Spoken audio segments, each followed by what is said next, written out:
Everybody says in the comments, Project 2025, didn't you read that? That's his platform. Hey, Skylar, my name's Will Westmoreland, and I'm a farmer down in Southwest Missouri. And I just wanted to reach out to you and tell you that I am not an FAFO kind of guy. We probably disagree with each other on everything political, but there's a very specific reason why people are getting upset with you. And I wanted to explain that to you if you'd be willing to listen to an older guy kind of walk you through the process. Now, I'm not an FAFO guy because I know what's going to happen to poor people, the elderly, children, single moms, and over 250 million people every night around the world that go to bed hungry if the American farmer and rancher is run out of business because of Trump's policies. And that's what I want to explain to you tonight if you'll listen to me. I also wanted to let you know I sent you a private message. And if you ever want to get on the phone and you want to talk about the issues that Trump is forwarding that are bad for agriculture, I'd be willing to do that, and I'd be willing to listen to your arguments as well. I also want to let you know that I've been a political consultant for over 30 years. I want to be right up front about that. I do that in addition to farming. And I want you to know a lot of younger people don't know, and I don't mean that in a condescending way, but more of an educational way. A lot of younger people don't know that right-wing talk radio and news, the pundits, the talking heads, and right-wing talk radio, etc., have been working for over 40 years to develop in rural people exactly the kinds of ideas that you have in your head, that all politicians are crooks, that they're all the same, that you can't trust traditional media, that anything you hear that comes out of Washington, D.C. or New York or the New York Times or CBS News, that it's all a lie. And they did this on purpose, and they started with Ronald Reagan. We used to have what's called a fairness doctrine in this country, where if you were a radio station or a television station and you were using the public airwaves to present a message, we had a fairness doctrine where you were required by law to share the other side of the story. And President Ronald Reagan, who was president when I was in high school and a little bit younger than that, had the fairness doctrine eliminated. He had it taken out of the books. And there was a specific reason for that. It was designed so that organizations like Fox News and right-wing talk radio could start spreading the lie that all mainstream media was bad. Now, this was during the time of Walter Cronkite and Dan Rather, all the other news heads that we had out there that were highly respected. But it was a strategy to make it so that the airwaves no longer had to present an unbiased case.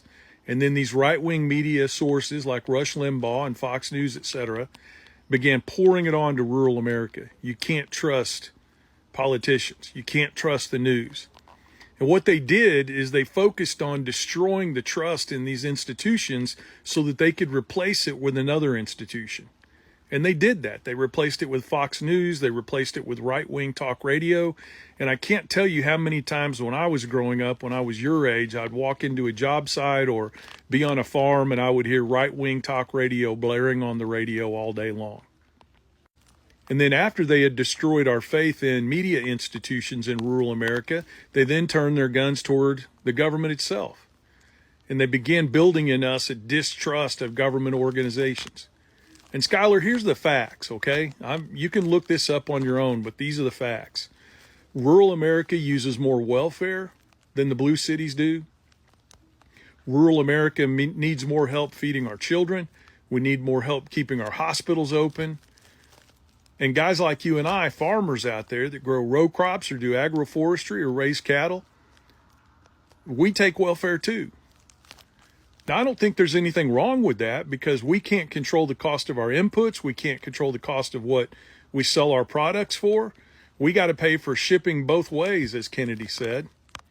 But the reality of the situation is they were able to instill in us the idea that the government money coming to us was okay and was a good thing, but the government money going everywhere else was a scam or a sham or communistic or socialistic, etc.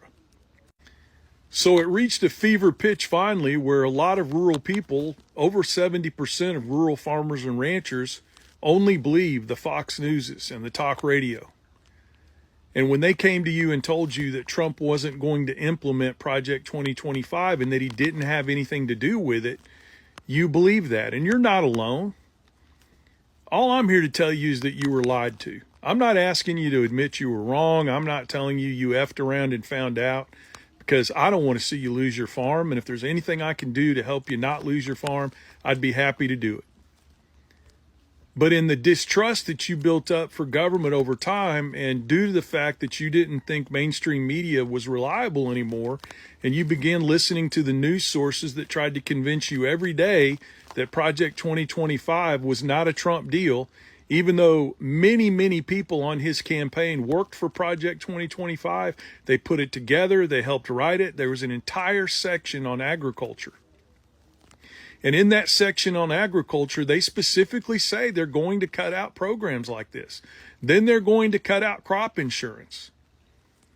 And Donald Trump is on record, my friend. And Skylar, look this up. Don't take anything I'm telling you at face value. You look it up. That's the difference between me and a lot of people on here. Check what I've said. Make sure I'm not lying to you. But Donald Trump is on record saying that corporate farming is better than small family farms and ranches. And Skylar, that's what they're trying to do. They're trying to corporatize agriculture. And I'm not talking about when you and I go out and put together an LLC so that we can get the tax benefits and the protections from liability that come with that. I'm talking about big ag corporations in Wall Street buying up family farms and ranches as they go out of business so that they can turn it into just another investment. In the last 10 years, we've broken every single record in regard to the number of farms and ranches being bought up by investment companies in the United States. And I'd be happy to share all of that data with you. But my friend, I think the worst thing that they did to us in rural America is they convinced us somehow to place the culture wars over our own well-being. And what do I mean by that? Brother, when I was young, you didn't care what anybody did in their bedroom. Gay, lesbian, trans, whatever. That was their life. And the only way the law changed was just to say that you can't discriminate against those people when you're hiring, and you can't commit acts of hate against them because they're different than you and I as heterosexual white men. That's all the law did. And Skylar, did you know that the Southern Baptist Convention, and I was a Southern Baptist for a long time, do you know that the Southern Baptist Convention had its own clauses in their charter that said that abortion was okay in the event that it saved the life of the mother or the child might be deformed? But it was political hacks in the religious Christian movement that came in and politicized the abortion topic in order to get folks like you and I in rural America to turn against it.